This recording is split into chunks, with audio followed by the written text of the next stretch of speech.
ಇನ್ನು ಸಾಧ್ಯ ಇಲ್ಲ ನನ್ನ. ಏನು ಸಾಧ್ಯ ಇಲ್ಲ ಮಗಳೇ? ದಿನನಿತ್ಯ ನೀವು ನಡೆದಾಡುವಾಗೆ ನಿಮ್ಮ ಜೊತೆಗೆ ಬರ್ಲಿಕ್ಕೆ ಆಗುವುದಿಲ್ಲ. ಇದೇನು ಅವಸರವಾಗಿ ಹೊರಟಿದ್ದೀರಿ? ವಿಶೇಷವಾದಂತಹ ಒಂದು ರಾಜಕಾರಣದ ಕೆಲಸವನ್ನ ಹೊತ್ತು ಹೋಗ್ತಾ ಇದ್ದೇನೆ ಮಗಳೇ. ಹೌದಾ? ಬಿಡಬೇಕಲ್ಲ ಈ ರಾಜಕಾರಣ ಮಂತ್ರಿಗಳಿಗೆ ಇರುವುದೇ. ಹೌದು ಹೌದು, ತಲೆ ಬಿಸಿ ತಪ್ಪುವುದಿಲ್ಲ. ಹಾಗಂತ ಇದ್ದ ತಲೆಯನ್ನ ಸರಿಯಾಗಿ ಉಪಯೋಗಿಸ್ಕೊಳ್ಬೇಕಲ್ಲ. ನಾನೀಗ ತಲೆಯನ್ನು ಉಪಯೋಗಿಸ್ಕೊಳ್ತಾ ಇಲ್ವ? ಮಗಳ ಬಗ್ಗೆ ಏನಾದ್ರು ಆಲೋಚನೆ ಮಾಡಿದ್ದೀರಾ? ಮಗಳ ಬಗ್ಗೆ ಆಲೋಚನೆ ಎಲ್ಲ ಮಾಡಿಕೊಟ್ಟದ್ದು ನಾನೇ ಅಲ್ವಾ ನನ್ನ ಮಗಳಿಗೆ ಅಂತ. ಹೌದು, ಆದ್ರೆ ಇಂದು ಅಪ್ಪಯ್ಯನನ್ನ ಓಡೋಡಿ ಬಂದು ಹೋಗುತ್ತಿರುವಂತ ಅಪ್ಪಯ್ಯನನ್ನ ತಡಿತಾ ಇದ್ದೇನೆ. ವಿಶೇಷ ಕಾರಣ ಉಂಟು? ಅಪಶಕುನ ಅಂತ ತಿಳಿಬಾರದು. ಇಲ್ಲ ಇಲ್ಲ, ಏನು ಕಾರಣ ಇದೆ? ಕಾರಣ ಉಂಟು. ತಂದೆ ಕೇಳನ್ನ ಭಿನ್ನಪವ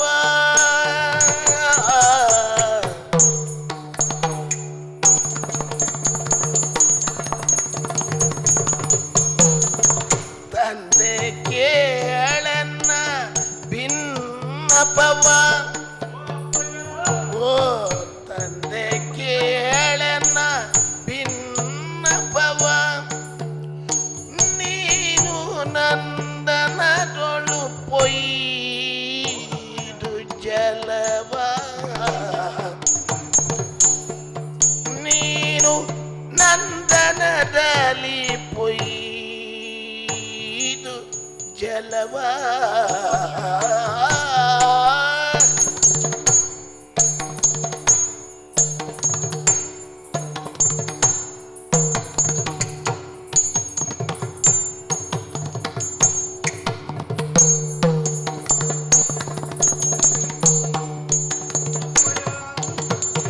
ಚಂದದಿ ಬೊಗೆದ ಚೂದ ಫಲ ಬೆಳೆದುದು ಚಂದದಿ ಬೊಗೆದ ಚೂತದ ತತ್ತೆ ಪೂತುದು ಮುಂದಿನ ಯೋಚನೆಯ ತಗದ್ಯಾತಕ್ಕೆ ನಿಂತಿರುವೆಯೈ ತಿಳಿಯದಿರ್ಪೆಯ ನೀ ಮುಂದಿನ ಯೋಚನೆಯ ತಗದ್ಯಾತಕ್ಕೆ ನಿಂತಿರುವೆಯೈ ತಿಳಿಯದಿರ್ಪೆಯ ಅಪ್ಪ ಮುಂದಿನ ಯೋಚನೆಯ ತಗದ್ಯಾತಕ್ಕೆ ನಿಂತಿರುವೆಯೈ ತಿಳಿಯದಿರ್ಪೆಯ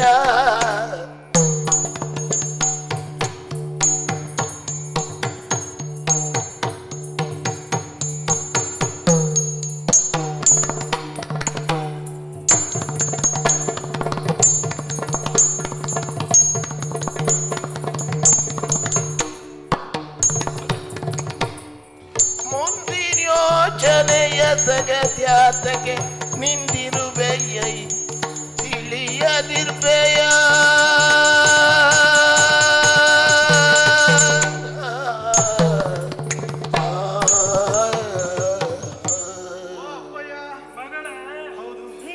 ಮಾರ್ಗದ ಮಧ್ಯದಲ್ಲಿ ತಡೆದು ನಿಲ್ಲಿಸ್ತಾ ಇದ್ದೇನೆ ಎನ್ನುವುದಾಗಿ ಬೇಸರಿಸಿಕೊಳ್ಳಬಾರದು. ಹೇಳು ಮಗಳೇ, ಮಗಳಲ್ವಾ? ಹೌದಪ್ಪಯ್ಯ, ಹೇಳು ಮಗಳೇ. ಯಾವತ್ತು ನನ್ನ ಬೆಳವಣಿಗೆಯ ದೃಷ್ಟಿಯಿಂದ ನನ್ನ ಒಳ್ಳೆಯದಾಗಬೇಕೆನ್ನುವಂತ ಆ ದೃಷ್ಟಿಯಿಂದ ನೀವು ಸಲಹಿಕೊಂಡು ಬಂದವರು, ಅದನ್ನ ತಿಳಿದುಕೊಂಡಿದ್ದೀಯೇ. ಹೌದು, ಆ ಬಗೆಗಾಗಿ ಯಾವ ಚ್ಯುತಿಯನ್ನು ಮಾಡಿದವರಲ್ಲ. ಆದರೂ ಏನಾಗಿದೆ ಗೊತ್ತುಂಟ? ಏನಾಗಿದೆ ಮಗ? ಹೊರಗಿನ ಪರಿಸ್ಥಿತಿ ಸರಿ ಇಲ್ಲಪ್ಪಯ್ಯ. ಏನೇನು ಇಲ್ಲಪ್ಪ. ಯಾವ ಪರಿಸ್ಥಿತಿ ಸರಿ ಇಲ್ಲ? ನಮ್ಮ ಉಪವನದ್ದು ಉಪವನದ ಪರಿಸ್ಥಿತಿ. ಹೌದು ಅಪ್ಪಯ್ಯ, ಏನಾಗಿದೆ ಗೊತ್ತುಂಟ? ಏನಾಗಿದೆ? ಮರ್ತೋಗಿದ್ಯಾ? ಅಲ್ಲ, ಮರ್ತೋಗ್ಲಿಲ್ಲ. ಅಲ್ಲ, ವಿಷಯ ಉಪವನವನ್ನ ನಾನೇ ರಚಿಸಿ ಕೊಟ್ಟವನಲ್ಲೋ ನಿನಗೆ. ಹೌದು, ನನ್ನ ಮುತ್ತಿನ ಮಗಳಿಗೆ ಸಂತೋಷ ಪಡುವುದಕ್ಕೆ ಒಂದು ಉಪವನ ಬೇಕು ಎನ್ನುವುದನ್ನು ನಾನೇ ಅರ್ಥ ಮಾಡಿಕೊಂಡು ಆ ಉಪವನದಲ್ಲಿ ಒಂದು ಲತೆಯನ್ನ ಬಳ್ಳಿಯನ್ನ ತಂದ ನೆಟ್ಟಿದ್ದೀರಿ. ಹೌದು, ಮಲ್ಲಿಗೆ ಬಳ್ಳಿ, ವಿಶೇಷವಾದಂತಹ ಮಲ್ಲಿಗೆ ಬಳ್ಳಿಯನ್ನ ನನ್ನ ಮಗಳಿಗಾಗಿ ಇನ್ನು ಯಾರಲ್ಲಿಯೂ ಅದು ಇಲ್ಲ. ಹಾಗಿರಬೇಕು ಎನ್ನುವ ಕಾರಣಕ್ಕಾಗಿ ಒಂದು ಮಲ್ಲಿಗೆ ಬಳ್ಳಿಯನ್ನು ನಾನು ತಂದು ನೆಟ್ಟಿದ್ದೇನೆ. ನೀವು ಒಬ್ಬರೇ ಅಲ್ಲ, ಅಮ್ಮನೂ ಇದ್ದಾಳೆ. ಅಮ್ಮನೂ ಇದ್ದಳು. ಇರ್ಲಿ. ಹಾಗೆ ನೀರನ್ನು ಹಾಕಿ ಸಕಾಲಕ್ಕೆ ಕೊಡಬೇಕಾದ್ದನ್ನೆಲ್ಲ ಕೊಟ್ಟು ಬೆಳೆಸಿದ್ದೀರಪ್ಪ. ಯಾವುದಕ್ಕೂ ತೊಂದರೆ ಮಾಡಲಿಲ್ಲ. ಆದ್ರೆ ಏನ್ ಮಾಡುವುದು? ಅದಕ್ಕೊಂದು ವ್ಯವಸ್ಥೆ ಆಗ್ಬೇಕಲ್ಲ. ನೀನೇ ಹೇಳ್ತಾ ಇದ್ದೀಯ, ಬೆಳೀತಾ ಇದೆ ಅಂತ ಆದ್ರೆ ಆಗುದಿಲ್ಲ. ಬೆಳೆಯುವ ಆ ಬಳ್ಳಿಗೊಂದು ಆಸರೆ ಬೇಕು. ಮಲ್ಲಿಗೆ ಬಳ್ಳಿಗೆ ಒಂದು ಆಸರೆ. ನೀವು ಈ ತನಕ ಬೆಳೆಯುವುದ್ರ ಬಗ್ಗೆ ನೀವು ಅದು ಈಗ ಬೆಳೆದಿದೆ. ಹಾ. ಈ ಹಂತದಲ್ಲಿ ಅದಕ್ಕೆ ಒಂದು ಆಸರೆ ಬೇಕು. ಇಲ್ಲಿಯ ತನಕ ಬೆಳೆಯಬೇಕು ಅನ್ನುವ ಕಾರಣಕ್ಕೆ ನೀವು ಏನೆಲ್ಲ ಕೊಟ್ಟಿದ್ದೀರಿ, ಆದ್ರೆ ಬೆಳೆದಾದ ನಂತರದಲ್ಲಿ ಏನ್ ಮಾಡ್ಬೇಕು ಮಾಡ್ಲಿಲ್ಲ. ಒಂದು ಮಾಮರದ ಅವಶ್ಯಕತೆ ಉಂಟು ಅಲ್ವಾ, ಆಸರೆಯಾಗಿ. ಹೌದಾ? ಮತ್ತು ಅಷ್ಟೇ ಅಲ್ಲಪ್ಪ, ಆಲೋಚನೆ ಸರಿ ಉಂಟು. ಅಷ್ಟೇ ಅಲ್ಲ, ಅದಕ್ಕೆ ಕೊಳ ನೋಡಿ, ಆ ಕೊಳದಲ್ಲಿ ನೀವೇ ತಂದು ಬಿಟ್ಟಿದ್ದಲ್ವಾ ಹಂಸ, ಹೆಣ್ಣು ಹಂಸ. ಈ ಮಲ್ಲಿಗೆ ಬಳ್ಳಿಯಿಂದ ನೇರವಾಗಿ ಕೊಳಕ್ಕೆ ಹೋಗ್ಬಿಟ್ಟೆ. ಕೊಳಕ್ಕೆ ಇದೇ ಕೊಳದ ನೀರು ಹಾಕಿದ್ದು. ಎಲ್ಲಿಂದ ಎಲ್ಲಿಗೆ ಹೋಗ್ತಾ ಇದೆ ಅಂದ್ರೆ ಹತ್ರ ಎಲ್ಲ ನ್ಯೂನತೆಗಳನ್ನು ತೋರಿಸ್ತಾ ಇದ್ದೆ. ಹೌದು ಹೌದು. ಏನಾಯ್ತು? ಈಗ ನಿಮ್ಮ ಅಧಿಕಾರದಲ್ಲಿ ಯಾವ ನ್ಯೂನ್ಯತೆಯೂ ಇರಬಾರದು. ಹೌದು, ಅಧಿಕಾರದಲ್ಲಿ ಇರಬಾರದು ಅಂತಾದ್ರೆ ನಿಮ್ಮ ದಿನನಿತ್ಯದ ಚಟುವಟಿಕೆಯಲ್ಲೂ ಇರಬಾರದು. ಒಂದು ಕೆಲಸ ಮಾಡಿದ್ರೆ ಸರಿ ಮಾಡ್ಬೇಕು. ಹೌದು, ಸರಿ ಮಾಡ್ಬೇಕು. ಅಪ್ಪ ಹೇಗೆ ಅಂತ ತಿಳ್ಕೊಂಡಿದ್ದೀವಿ. ಅಲ್ಲ, ನೀವು ಮಾಡುವುದೆಲ್ಲ ಸರಿಯೇ, ಆದ್ರೆ ಈಚೆಗೆ ಏನೋ ವ್ಯತ್ಯಾಸ. ಅಲ್ಲ, ಏನಾಯ್ತು ಈ ಕೊಳದಲ್ಲಿ? ಏನಾಯ್ತು? ರಾಣಿ ಹಂಸ ಉಂಟು. ರಾಣಿ ಹಂಸ ಉಂಟು. ಹೌದಪ್ಪ. ಏನಾಯ್ತು? ಸಣ್ಣದಾಗಿದ್ದಾಗ ಏನು ಚಂದ ಆಡ್ತಿತ್ತು, ಆ ಕಡೆ ಈ ಕಡೆ ಆ ಕಡೆಗೆ.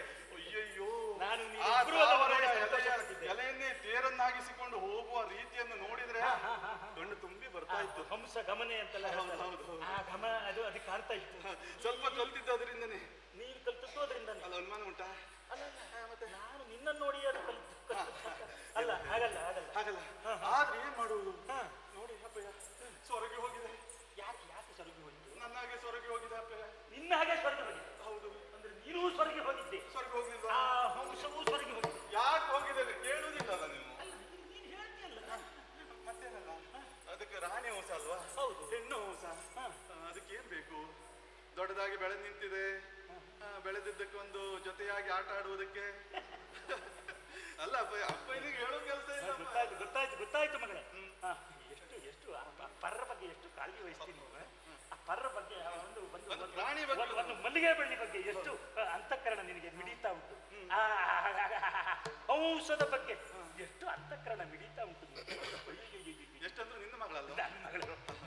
ಅಂತಃಕರಣ ಅಂತ ನಂದು ಒಂದೇ, ನಿಂದು ಒಂದೇ. ಅಪ್ಪ, ಅದಕ್ಕೆ ವ್ಯವಸ್ಥೆ ಏನು ಅಂತ ಹೇಳಲಿಲ್ಲ? ವ್ಯವಸ್ಥೆ ಏನಪ್ಪ ನೀನು ಹೇಳಿ. ಈಗ ನನಗೆ ನಾನು ಹೇಳ್ಬೇಕಾ? ಒಂದು ಗಂಡು ನನಗೆ ಸೂಚಿಸುವುದಿಲ್ಲ. ಹೌದಾ? ಬೇರೆ ಸಾಮಾನು ಹೌದೌದು, ಚಿಂತನೆಗೆ ಬೇರೆ ರಾಜಕಾರಣ. ಹೌದು, 1000 ತಲೆ ಬೇಕು ನಿಮಗೆ. ಹೌದು.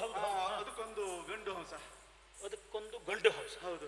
ಈ ಮಲ್ಲಿಗೆ ಬಳ್ಳಿಗೊಂದು ಮಾವಿನ ಆಧಾರ. ಅಪ್ಪಯ್ಯ, ಅಷ್ಟೇ ಅಲ್ಲ. ಅಯ್ಯೋ, ಮೊನ್ನೆ ಒಂದು ಮದುವೆಗೆ ಹೋಗಿದ್ದೆ. ಅದು ಏನು ಮದುವೆ? ಎಲ್ಲಿ ಮದುವೆ? ಎಲ್ಲಿ ಹಂಸ? ಎಲ್ಲಿ? ನನ್ನ ಮಿತ್ರೆಯ ಮದುವೆ. ವಿಮಲದ ಮದುವೆ ಆಯ್ತು. ವಿಮಲ ನನಗಿಂತ 2 ವರ್ಷ ಚಿಕ್ಕವಳು ಅಪ್ಪಯ್ಯ. ಆದ್ರೂ ಮದುವೆ ಆಯ್ತು ಅಪ್ಪಯ್ಯ. ನಿನಗಿಂತ 2 ವರ್ಷ ಚಿಕ್ಕವಳಾದ್ರೂ ಮದುವೆ. ಚಿಕ್ಕವಳು ಅಂತ ಅಂದ್ರೆ ನಿನಗೆ ಆಗಬೇಕಿತ್ತು. ಅಲ್ಲ, ಆಗಲ್ಲ ಅಪ್ಪಯ್ಯ. ಅವಳಿಗಿಂತ 2 ವರ್ಷ. ವ್ಯಥಿತದಿರಬಹುದು ಶೀಘ್ರ ತೋಳು,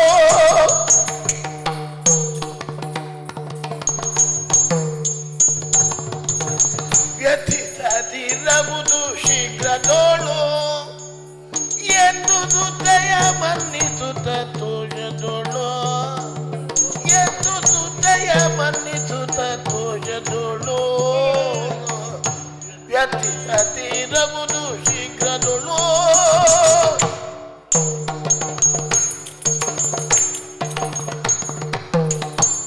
ಮಗಳೇ, ಅಪ್ಪಯ್ಯ, ನಿನ್ನ ಅಂತರಂಗದ ಅನಿಸಿಕೆ ಏನು ಎನ್ನುವುದನ್ನು ಕಟ್ಟಗಡೆಗೂ ಅರ್ಥ ಮಾಡಿಕೊಂಡು ಬೆಳೆದು ನಿಂತಿರುವಂತಹ ನಿನಗೆ ಓರ್ವ ಯೋಗ್ಯ ಗಂಡನನ್ನು ಹುಡುಕಿ ತರುವ ಸೂಚನೆಯನ್ನ ನಿನ್ನ ಅಪ್ಪನಿಗೆ ನಾಚಿಕೆ ಆಗುತ್ತೆ. ಪರೋಕ್ಷವಾಗಿ ತಿಳಿಸುತ್ತಾ ಇದ್ದಿ. ಮಗಳೇ, ಇಲ್ಲ ಅಪ್ಪಯ್ಯ, ನಾನೀಗೊಂದು ಕಡೆ ಹೋಗ್ತಾ ಇದ್ದೇನೆ, ಚಂದನಾವತಿಗೆ ಹೋಗ್ತಾ ಇದ್ದೇನೆ. ನೀನು ಹೇಳಿದಂತಹ ವಿಚಾರವನ್ನ ನನ್ನ ಸ್ಮೃತಿ ಪಟಲದಲ್ಲಿ ಇಟ್ಟುಕೊಳ್ತೇನೆ. ಯೋಗ್ಯವಾದಂತಹ ವರ ಸಿಕ್ಕಿದರೆ ಮುಂದೆ ಏನ್ ಮಾಡ್ತೇನೆ ನೋಡ್ತಾ ಇರು. ನೆಮ್ಮದಿಯಿಂದ ಕುಳಿತುಕೋ, ಹೋಗು. ಅಪ್ಪಯ್ಯ, ಅದಲ್ಲ ನಾನು ಹೇಳ್ತಾ ಇರುವುದು. ಆ ಮಲ್ಲಿಗೆ ಬಳ್ಳಿಗೊಂದು ಮಾವಿನ ಮರ. ಅಯ್ಯೋ ಮಗಳ, ಅರ್ಥ ಆಯ್ತಲ್ಲ, ಅದನ್ನು ನೋಡ್ಕೊಳ್ತೇನೆ.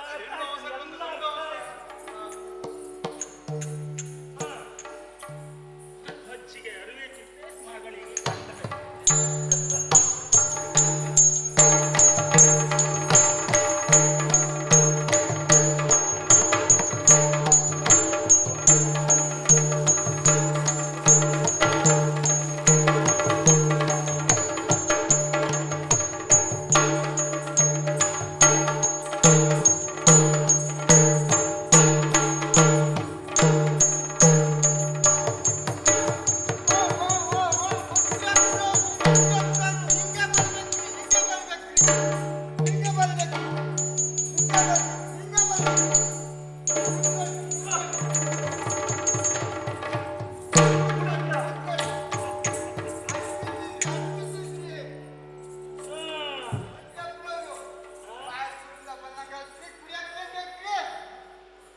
ಏನಿದ್ರು ಕೊಡು. ಏನು ಕೊಡ್ತೀಯೋ ಕೊಡು.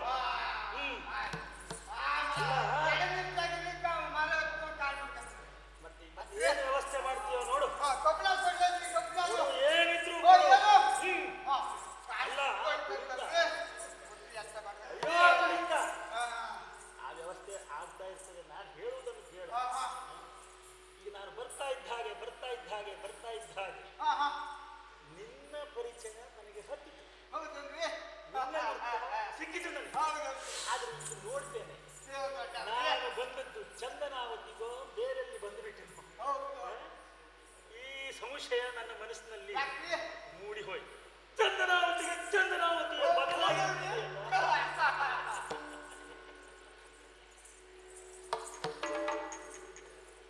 ಏನು ಕಾರಣ ಇದೆ? ಅಲ್ಲ, ಏನು ಕಪ್ಪದವರು ಒಂದು ವಾರ್ತೆಯನ್ನು ಹೇಳಿದ್ರು. ಅವರು ಸುಳ್ಳು ಹೇಳಿದರೆ ಉಳಿಂದನಿಗೆ ಒಬ್ಬ ಮಗ ಸಿಕ್ಕಿದ್ದ. ಅದು ನೆನಪಾಗುವುದಿಲ್ಲ. ನನ್ನನ್ನು ನೋಡಿದ ಕೂಡಲೇ ಹೇಳಬೇಕಾದಂತ ವಿಷಯ.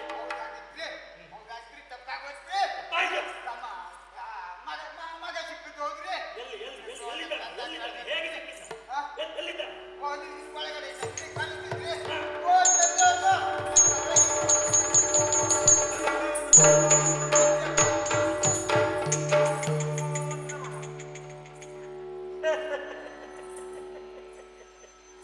ತುಂಬಾ ಸಂತೋಷ.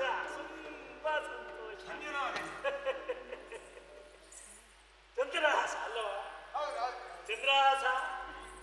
ಚಂದ್ರನಂತೆ ಹಾಸವನ್ನು ಬೀರುವಂತಹ ನಿನ್ನ ಮುಖಾರವಿಂದವನ್ನ ನೋಡಿ ಧನ್ಯನಾದ. ನನಗೆ ತಪ್ಪದವರಿದ್ದಾರಲ್ಲ, ಅವರು ಎಲ್ಲ ವಿಷಯವನ್ನು ತಿಳಿಸಿದರು. ನಿನ್ನ ಆ ವೈಭವ, ಈ ಚಂದನಾವತಿಯ ವೈಭವ, ಕುಳಿಂದನ ವೈಭವ ಎಲ್ಲವನ್ನು ಸವಿಸ್ತಾರವಾಗಿ ತಿಳಿಸಿಬಿಟ್ರು ನೋಡು. ಅವರು ಹೇಳಿದ್ದನ್ನು ನಂಬುವವನಲ್ಲ ನಾನು ಯಾವಾಗಲೂ ಪ್ರತ್ಯಕ್ಷ ಅನುಭವಿಸಿಯೇ ನೋಡು. ಒಂದು ಸಲ ಚಂದನಾವತಿಗೆ ಬಂದು ನೋಡಿ ಬಿಡೋಣ, ಕೊಟ್ಟವರು ಸುಳ್ಳು ಹೇಳಿದ್ದಾರೆ ಸತ್ಯ ಹೇಳಿದ್ದಾರೆ ಅಂತ ಬಂದು ನೋಡಿದೆ. ಅವರು ಹೇಳಿದ್ದು ಹೌದು ಮಹಾರಾಜ.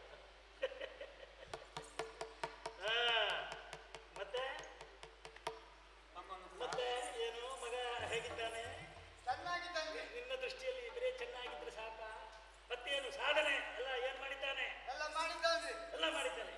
ಎಲ್ಲ ಅವನ ಸಾಧನೆ. ಬಹಳ ಸಂತೋಷ ಆಗ್ತಾ ಇದೆ.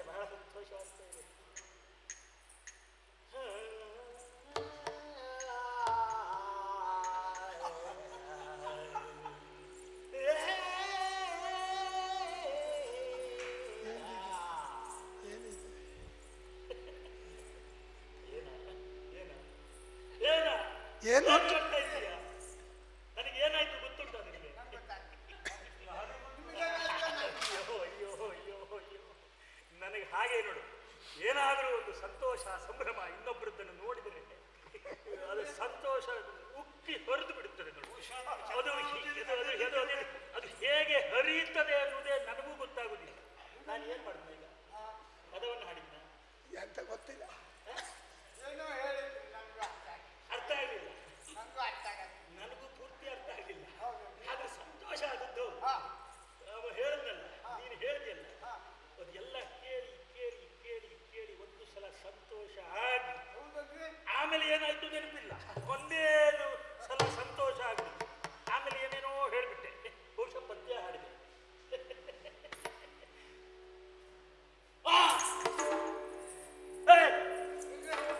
ಆಯ್ತಲ್ವಾ ಅನಾಹುತ.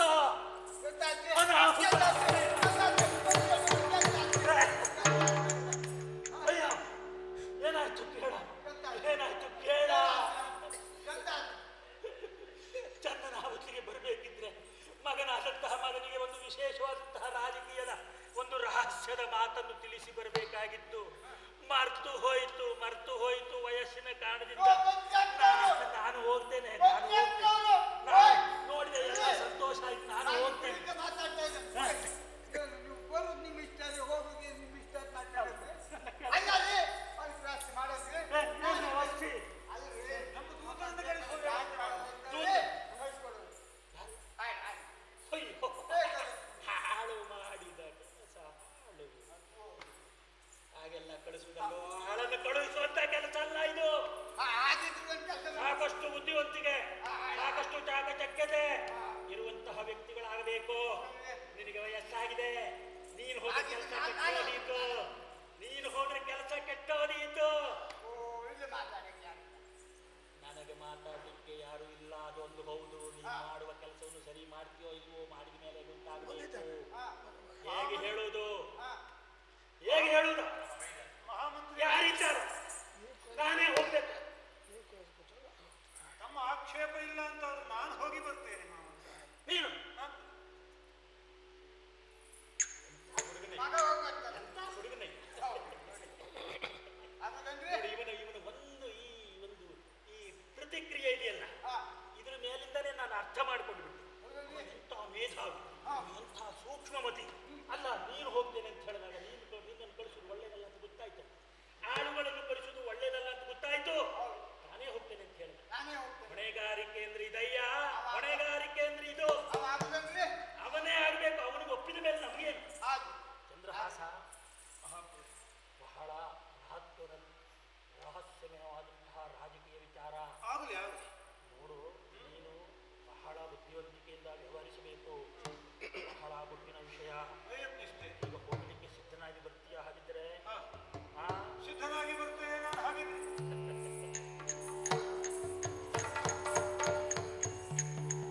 ಅಂತೂ ನಿನ್ನ ಮಗ ಹೋಗಲಿಕ್ಕೆ ಸಿದ್ಧನಾದ. ನಾನು ಆತನನ್ನ ಕಳುಹಿಸಿದ ಮೇಲೆ ನಿನ್ನ ಹತ್ರ ಬಂದು ಬೇಕಾದಷ್ಟು ಮಾತಾಡೋಣ. ಸ್ವಲ್ಪ ವಿಶ್ರಾಂತಿಯನ್ನು ತೆಗೆದುಕೋ. ಹುಟ್ಟಿನ ಕೆಲಸವನ್ನು ಮಾಡ್ತೇನೆ.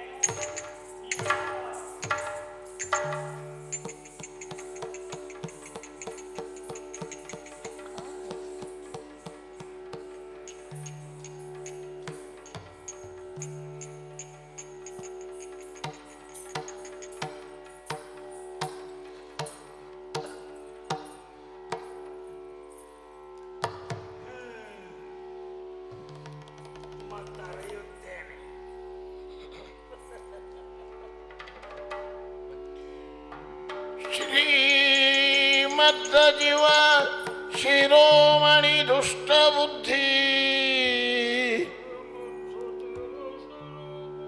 ಸುಪ್ರೇಮದಿಯು ತನ್ನ ಮಗ ಮದನಂಗೆ ಮಿಗೆ ಪರಸಿ ನೇಮಿಸಿದ ಕಾರ್ಯ ಈ ಚಂದ್ರಘಾತಂ ಮಹಾಹಿತ ನಮಗೆ ಮೇಲೆ ನಮ್ಮ ಸೀಮೆಗರಸಾದಪಂ ಸಂದೇಹ ಇಲ್ಲಿದಗೆ ಸಾಮಾನ್ಯದವನಲ್ಲ. ನಮಗೆ ಮುಂದಕ್ಕೆ ಸರ್ವಥಾ ಮಿತ್ರನಪ್ಪಂ ಎಂದೀತನಂ ಕಳುಹಿದನು ನಿನ್ನ ಬಳಿಗಿದ ಅರಿವುತ್ತು ಹೊತ್ತುಗಳೆಯದೆ ಬಂದ ಬಳಿಕೆವನ ಕುಲಶೀಲ ವಿತ್ತ ವಿದ್ಯಾ ವಯೋ ವಿಕ್ರಮಂಗಳ ನೀನೋಡುತ್ತಿರದೆ ಕೊಡು ವಿಷವ ಕೊಡು ವಿಷವ ಹೋಗಿಸುವಂತೆ ಬಾಲಕೆಗೆ ಉತ್ತರೋತ್ತರ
ಕೆನಿ ಕೈ ಮುದೆ ಗತಿಯ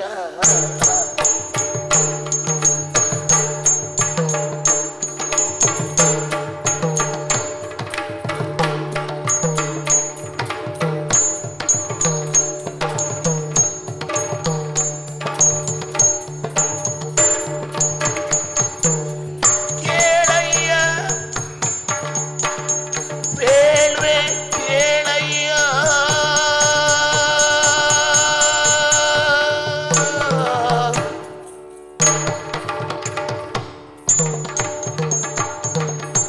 ಚಂದ್ರಹಾಸ, ಮಹಾಮಂತ್ರಿಗಳೇ, ಇದು ಗುಟ್ಟಾಗಿ ಇದರ ಮರ್ಮವನ್ನು, ಇದರ ರಹಸ್ಯವನ್ನು ತಿಳಿದುಕೊಂಡು ನಿರ್ವಹಿಸಬೇಕಾದಂತಹ ಕೆಲಸ ಇದು. ಅಪ್ಪಣೆ.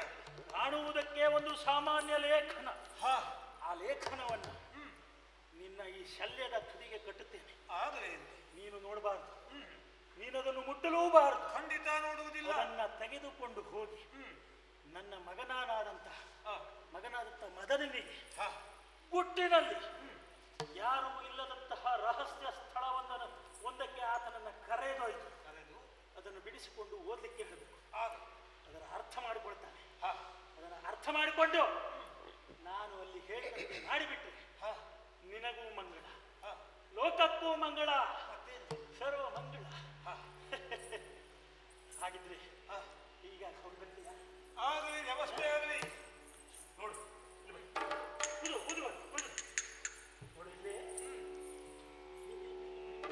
ಇಲ್ಲಿ ಆಗುದಿಲ್ಲ, ವಯಸ್ಸಾಗಿ ಮೊದಲೇ. ಇದು ನಮ್ಮ ಆಸನ. ನಾನು ಹೇಳಿದ್ರೆ ಕೂತ್ಕೊಳ್ಬಹುದು. ನಮ್ಮ ಕೆಲಸಕ್ಕಾಗಿ ಹೋಗೋಣಲ್ವಾ? ಸರಿ, ನಾನು ಬಗ್ಲಿಕ್ಕೆ ಆಗ್ತದ? ಮೊದಲೇ ವಯಸ್ಸಾಗಿತ್ತು, ಬಗ್ಲಿದ್ರೆ ಹೇಳೋದು ಕಷ್ಟ ಎಂದು ಮಕ್ಕಳು ನೋಡಿದ್ದೇನೆ. ಪಟ್ಟಣ ನನ್ನ ಗಂಟು ಸಾಮಾನ್ಯವಾಗಿ ಬಿಡಿಸಿ ಹೋಗುದಿಲ್ಲ. ಬಿಡಿಸಿ ಓದಿತ್ತು ಅಂತ ಅಷ್ಟು ಮಾತ್ರ ನೋಡ್ತಾ ಇರಲಿ, ಬಿಡಿಸಿ ಹೋಗುವುದಿಲ್ಲ. ನನಗೆ ಧೈರ್ಯ ಉಂಟು. ವೇಳೆ ಬಿಡಿಸಿ ಹೋದ ಪುನಃ ನೀನು ನೋಡದೆ ಅದನ್ನು ಕಟ್ಟಿಕೊಂಡು ಬಿಡಿಸಿ ಹೋಗುದಿಲ್ಲವ? ಬಿಡಿಸಿ ಹೋಗುವುದಿಲ್ಲವ? ಹೇಳಿದೆ, ಒಂದು ಮಾತಿಗೆ ಹೇಳಿದೆ. ಅರ್ಥ ಆಯ್ತು? ಈಗ ಹೋಗ್ತಿಯಲ್ಲ? ಸರಿ, ಸರಿ, ಹೋಗಿ ಹೋಗಿ. ನಾನೀಗ ಹೊರಡಬಹುದೇ? ನಮೋ ನಮೋ ನಮಃ.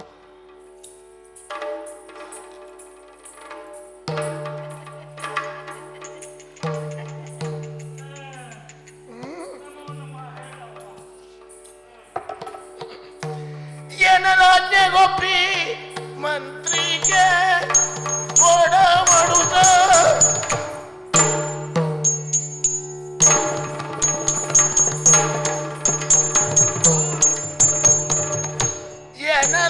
ಏನಲಾಜ್ಞೆಗೊಪ್ಪಿ ಮಂತ್ರಿಗೆ ಕೊಡ ಮಾಡುತ್ತ ವಿನಯದೋಳಂದು ಪರಚ ನಗು ನಗುತ್ತ ವಿನಯದೋ ಅಂತ